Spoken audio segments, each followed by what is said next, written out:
It's Thursday night, time for another video. Once again, coming to you from a very weird, obscure angle, just to get the maximum coverage. A lot of space. Yes. A lot of space in Yes. the middle. You know, you're welcome to lay in the middle if you want. Yeah, to. right, okay. So nice, short, snappy video tonight. Let's talk about Nobody. That's hit the cinemas last week. We've all seen it. It's essentially a John Wick formula with a family man as the lead protagonist. Antagonist or protagonist? Interesting Ooh, yeah. way to look at it. Anyway, Steve Odenkirk stars. Did you like it? Who's going to correct him? You or me? No, it's Bob. It's Bob Bob. Odenkirk. It's Bob. I didn't know if we were stopping and going back or we just continue. That harks back to our conversation the other week where we both got them. I thought it was related to Steve. Odenkirk? One's Odenkirk, one's Odenkirk. Ah, yes, Yeah. yes, of Yeah. course. Yeah, Yeah. so kick it off, Ben. I do. I love that moment where you knew what was going on, and I'm like, Yeah, I'm like, What's happening? fellas. So, actually, maybe- Philip I don't know if- Stephen Ree kind of. Maybe I'll just give a quick synopsis of the movie because I know Ben's going to get caught up in the finer details. So it's an everyday kind of guy, and his house is broken into in the middle of the night, and he resists the temptation to actually retaliate because he wants to set a good example for his son, but he also has an agenda too. He doesn't want to alert anyone as to maybe his Well, past. it's more and like have he the doesn't want police to come and that. awaken the sleeping lion. Well, true, yes, of course. But, in doing that, his son sort of detests it and kind of goes, what kind of man are you sort of thing. Yep. His whole family pretty much, shun him. But And he's already, the thing that's interesting is that he's already being shunned. Like he's. Oh, yeah, like, you're right, you're From right. the start, like Yeah. they all kind of treat him like he's a piece of shit. yeah, well, Like he can't his get that wife- garbage out on time on a Yeah, Monday morning, which- and, deservedly so. Like Yeah. his Yeah. wife has the pillow wall in their. I bed. know, yeah, that was so weird. Like, It was right so from the- awkward. The interesting thing about Mm. like there may be spoilers, just so you know. But Yeah. the interesting dynamic with the wife, did she know of his past beforehand or not? Because I get the feeling she did. No, she did. I Yeah. I feel like she was actually Wanting it back. No. No? I think in the movie, she was actually part of some, sort of the Yeah. system within Yeah, he right. operated, because I feel like there was a part of her that had seen him at his prime and Well, really that's what I'm respected getting that. at. I But feel like think she was might have been excited involved. by him coming back. Oh, definitely. Yeah, that's why, definitely. But that's why it's so weird. Yeah. Is that obviously it's like he's given it up Yes. for the family, For the betterment of the and family. she resents him for it. I know, but it's hard. I guess a very because odd- she, you know how love changes over time with some people, and people fall out of love over time, and because he's no longer really the man he is, and he might have taken the higher ground by trying to be the family man.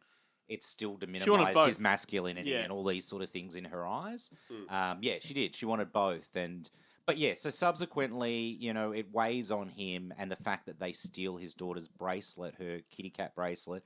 So he goes out to try and find that bracelet, gets himself involved in some. But at first, pretty he just crazy wants stuff. to blow off steam. Like Oh, he, yeah, you know, yeah, you know, and totally. he just finds himself Totally. spiraling into this underworld of Russian Well, crime. hang on. Before he does that, though, because the kitty cat bracelet, he goes there and he thinks that's going to be the vice to Yeah. alleviate that steam, and then he sort of sees aside to the criminals, like the humanity behind it, but he's still filled with that urge. Yeah. And then goes into this huge spree. An that interesting thing spirals Ben into brought up something is they else. didn't return to that little sub story. No, it's weird that they didn't Yeah. come back to it. Like Ben said, we won't say why, but it would have been good if they had come back to it. We It would have didn't- given us a bit of closure We on didn't. it. There's one post-credit sequence, but is there a second Right. one? Maybe we didn't hang around right to the very end. I didn't Maybe- realize there was any post credit sequences. I was at a preview screening, and admittedly, I was just like, "Let's get out of here before I bump into anyone I know." I knew you weren't there, so we weren't going to get to chat. But I was just like, "I don't want to get stopped. I want to go. I want to go." Plus, I want to process the movie before I have to actually Yeah, comment yeah. on the movie with Totally. people. But I will. This is an immediate purchase for me. I'm a massive Same. Bob Odenkirk fan, and this film delivered for me, so I will be buying it. So I'll I definitely loved see it. them. Ben and I saw it together, and we discussed afterwards, is it as good as John Wick? And I said, you said probably is. And then I've had like a few days to think about it. It's definitely, I think, better Yeah. than John Wick. If not better, more enjoyable. Better than John Wick 1 for me. I still haven't watched John Wick 2. I love John Wick 3, but I thought it because it had more texture, it has more character development. My biggest problem with John Wick was the fact that it felt like a very surface and shallowy movie. It was very showy and awesome, but I just didn't buy into the death of the dog because there was such a small window in time. Everything was sort of super caricatured. Yep.